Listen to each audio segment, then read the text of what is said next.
What you play with me? Chill. Chill. Play with me.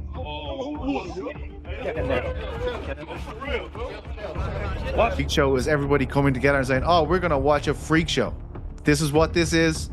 We know what this is. It is absolutely mental, what we're going to watch here. Ty's different than because he views Jake Paul as a decent boxer. This is not the first time that someone has come out and said this. We've heard Terrence Bud Crawford come out and say that because of the size difference, Tank won't be able to hurt Jake Paul, and that Jake Paul could probably knock him out with one punch. Floyd Mayweather reportedly stormed the stage during the Jake Paul versus Gervonta Davis press conference, issuing a direct warning to Jake. The event quickly turned tense as both camps exchanged sharp words. The heated moment highlighted just how serious things have become between the two sides in the build-up to their highly anticipated showdown. Just showing up. Honestly, I'm gonna knock him out. You know, he has a lot of flaws in his defense, and I'm gonna expose him. You know, look what a 135 Lamont Roach did to him, and it's just gonna be so much fun for me. I'm so glad that God gave me this moment. Many critics have been quick to dismiss the Jake Paul versus Gervonta Davis matchup as unnecessary, labeling it more spectacle than sport. However, not everyone shares that view. Ariel Helwani offered a contrasting opinion, pointing out that MMA fans often celebrate these kinds of experimental fights, seeing them as entertaining and exciting. Yet, when similar crossover events happen in boxing, the same audiences respond negatively, calling them meaningless. Helwani argued that this reaction reveals a clear double standard between the two combat sports. To him, the fight may not reflect traditional boxing values, but it still holds strong entertainment appeal. Generally, I'm sure it'll be a little bit closer, maybe 200 to 150. Like, how much bigger can Tank get? Why would that be somewhat celebrated in MMA, but in boxing it isn't? Do you know what I mean, Pete? In MMA, like, we sort of love the freak shows, but in boxing they don't. Why do you think that is? What does that say about us in MMA? Well, we're a sick bunch of fucks. There's no doubt about that. But I will say, you agree, right, or no? Yeah. Like, the idea of the MMA freak show is everybody coming together and saying, oh, we're going to watch a freak show. This is what this is. We know what this is. It is absolutely mental, what we're going to watch here. I think where people get annoyed with Jake is, like, you know, he even got me. You know what I mean? This guy is the greatest outrage farmer of all time. I saw his tweet and I was like, reading it, you know what I mean? And I was like, well, this is exactly what he fucking wants me to do. You know, like, this is, every time I'm doing this, he's in the game of getting eyeballs, and this is ridiculous. As long as, like, you know, why do I like an MMA freak show? Why would I watch Eddie Hall in an MMA fight against Dylan Dennis? I'll be like, this is fucking ridiculous, and I have to watch it. That's the way I feel about Jake Paul and Davis. I will watch it. It's ridiculous. You know what I mean? It's all of us getting together to go to the circus for the evening. I think the reason why there's pushback against it when Jake does it is because Jake, and obviously tactfully, is going like, what are you talking about? This guy's a world champion. I took out Mike Tyson. He's a world champion. And then I'm going to take out Canelo and stuff like this. Like, he's winding us up.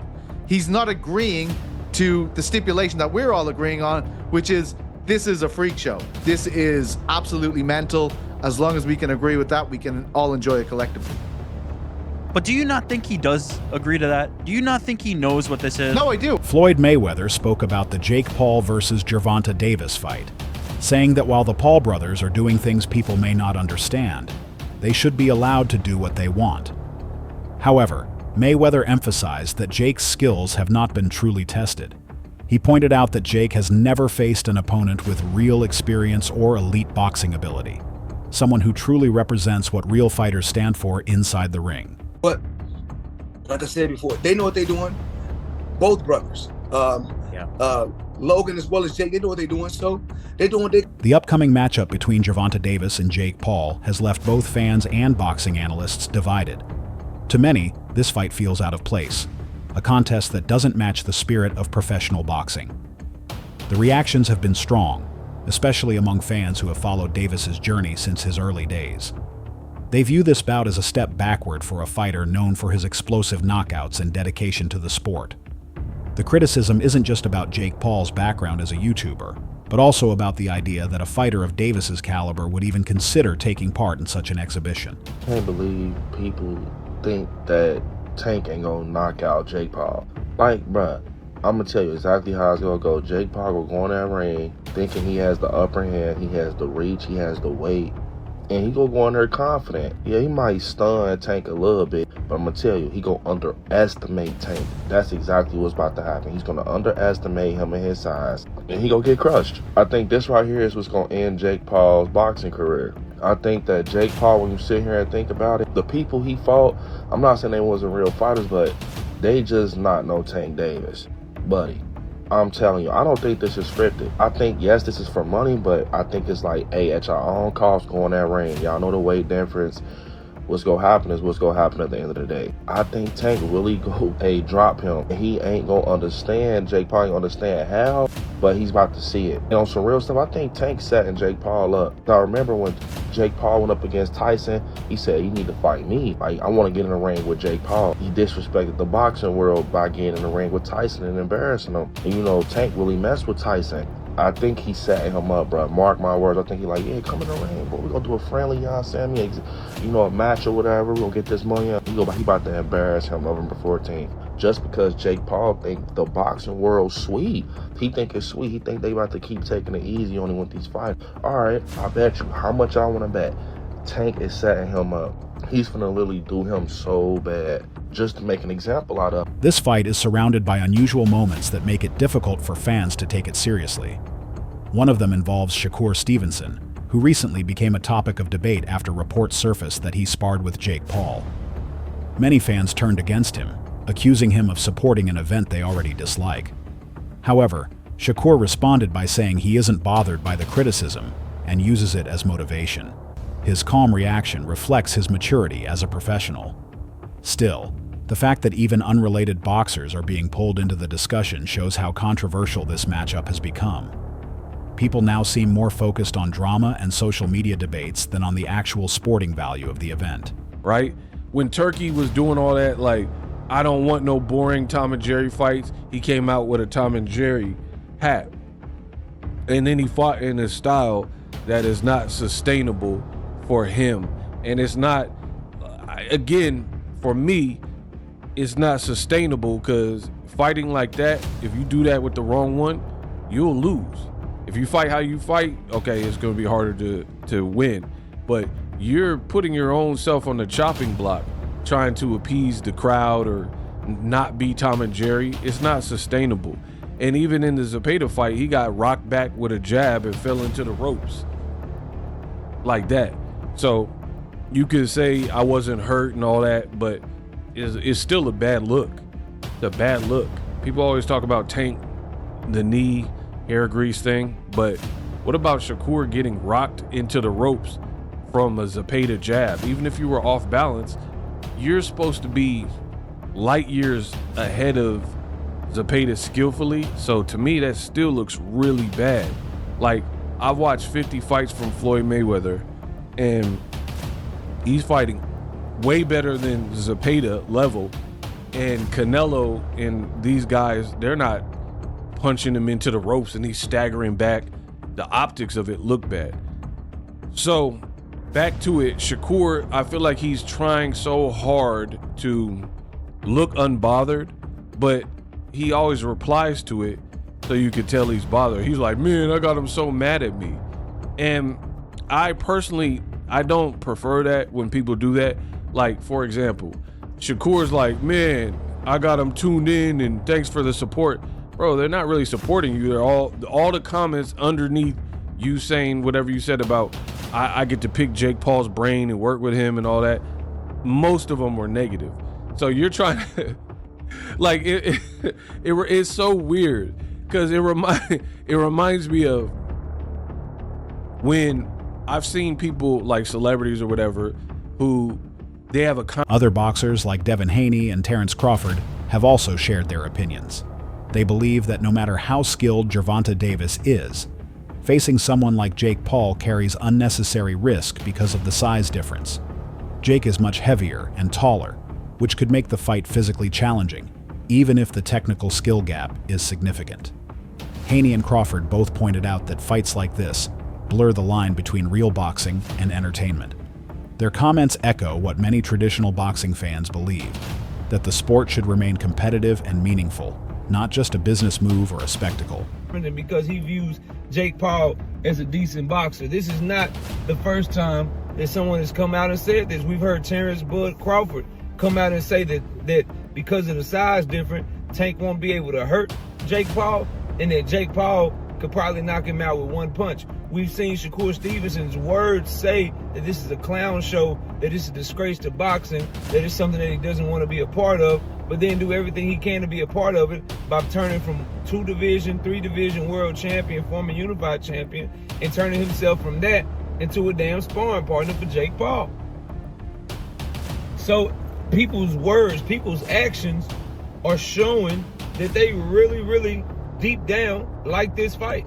And now you can add Devin the Dream Haney to the list of fighters. And I just find it funny because here's the thing, I disagree with him.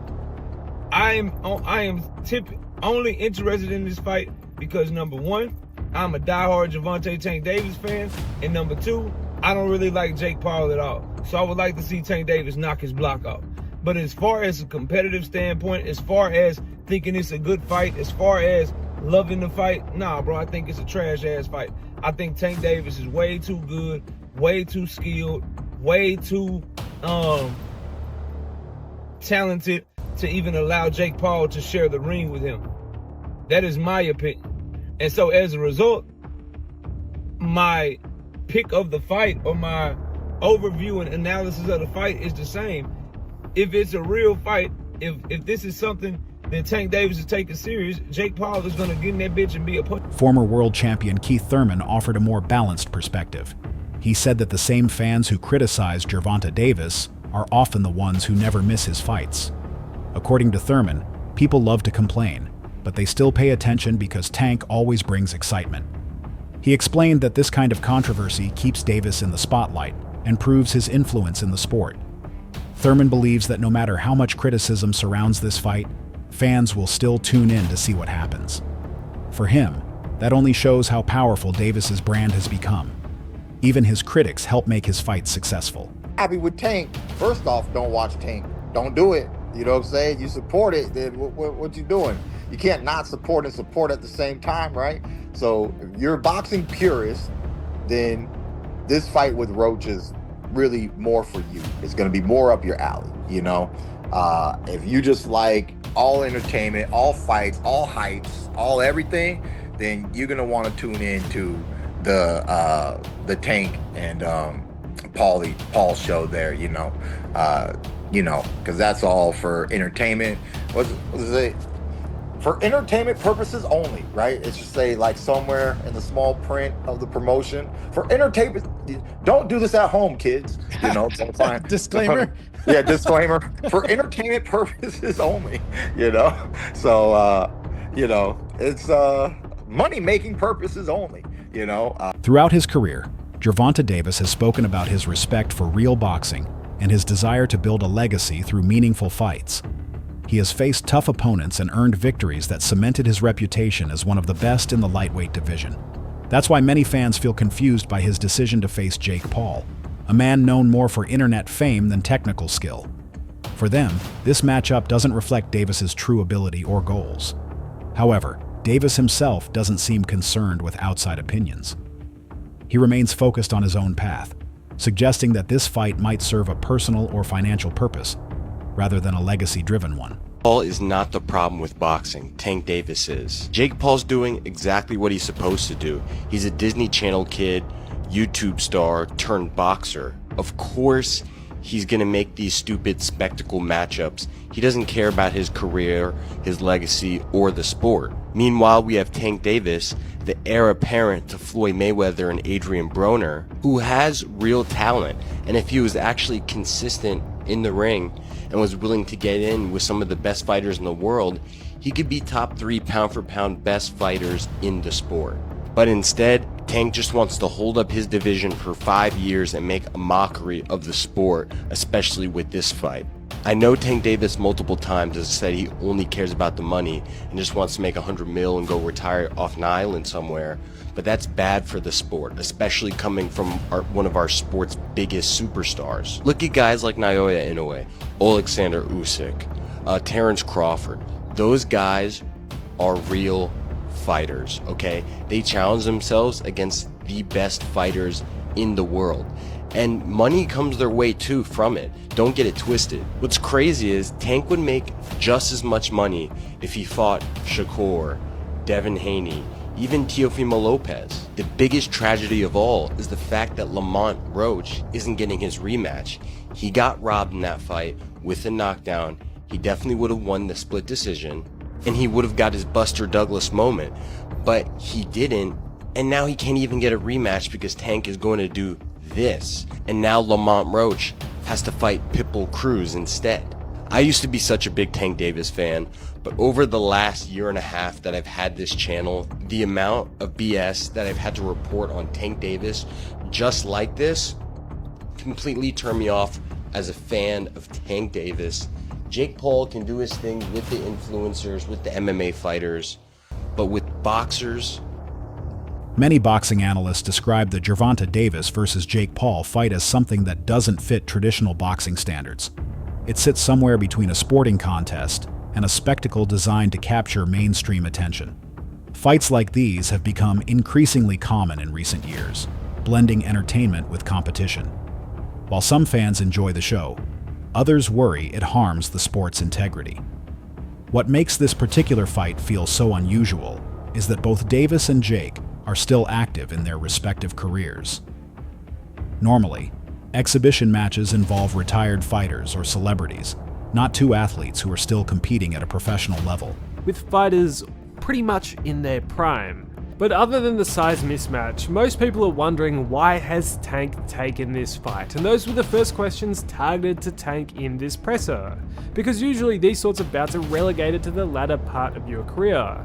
And for most Gervonta Davis supporters, they thought they would get the big fights next, the Shakurs. They didn't think he would be fighting Jake Paul. Although Tank tried to push it off as fans should just be happy watching the sport and hey, haters will be haters, I think that's quite unfair to the people who have been loyal supporters of him and honestly have paid his bills.